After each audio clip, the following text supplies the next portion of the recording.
Welcome back into 13 News this morning. We're joined today with Charlene Patton with the Kansas Soybean Commission, one of our favorites. We love having you. And today we have a sweet treat for you guys. We have the soybean sweet bread. Now this is a first place winner in the dessert categories by Margaret Miller. And this is for the Kansas State Fair Heart Healthy Recipe Contest. Now, in the next half hour, so in the 6 o'clock hour, we're going to have the topping.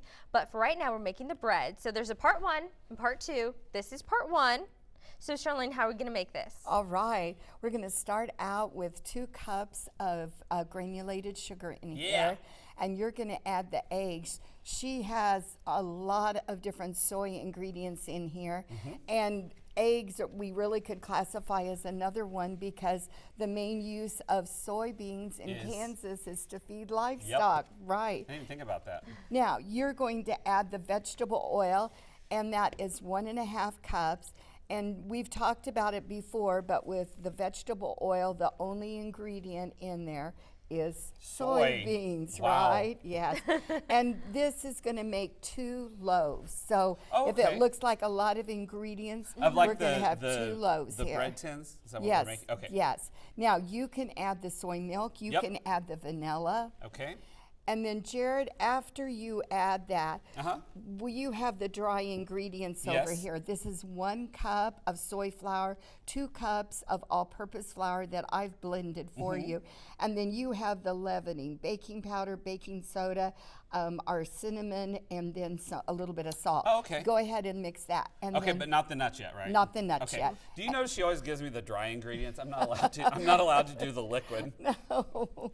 And then, Raina, you are going to add another soy ingredient that I think we'll probably be introducing to a lot of the viewers today. We have, what is it? Green pigeon peas.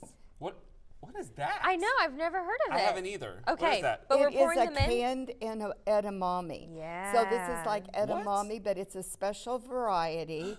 And you can see they're kind of the green color that we have. And we are going to add all of the liquid and the vegetables there in here.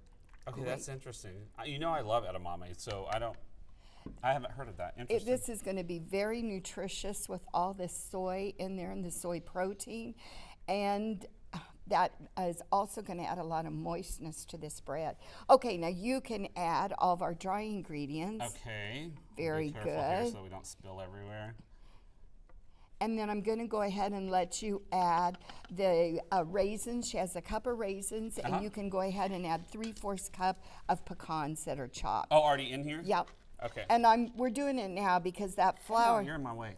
That flour kind of separates it. See, we make a good team. We do, don't we? Yes, the 3 of us together. Yeah. Yes, don't we leave do. me out. So we just want to mix this until we don't see any dry ingredients. Okay. And then you need 2 loaf pans. And I used a 9-inch by 5 by 3-inch. So a regular loaf pan. Yeah. 2 of them. So we said that the recipes this month are for Thanksgiving. This would make a great Thanksgiving recipe. Oh, most Or definitely. for the holidays coming up. Bake 2 loaves and give one to somebody. Yeah. And, Nice little present. And have one for yourself. It bakes for about 70 minutes at 325 degrees. And Okay, that's important because I feel or like 350 degrees. 350. I'm sorry. Okay. Yeah. Yeah. And use a wooden pick and make sure that it's done before you take it out. That's a good reminder, yeah, it too. is. Now, Charlene, where can we get more of these recipes? All right. Go to kansassoybeans.org or at our website. Our website is kansassoybeans.org, or the phone number is 877-KS-SOYBEAN. And an added bonus this month is that we're going to send them the Kansas Wheat Commission recipe booklet. It has the blueberry recipe in their muffins that we did in September, and we now have the books. And I'm trying to convince Charlene to let us do the kolaches next because those are delicious. So we'll see. We'll see. This is so moist. And we'll be right back after this.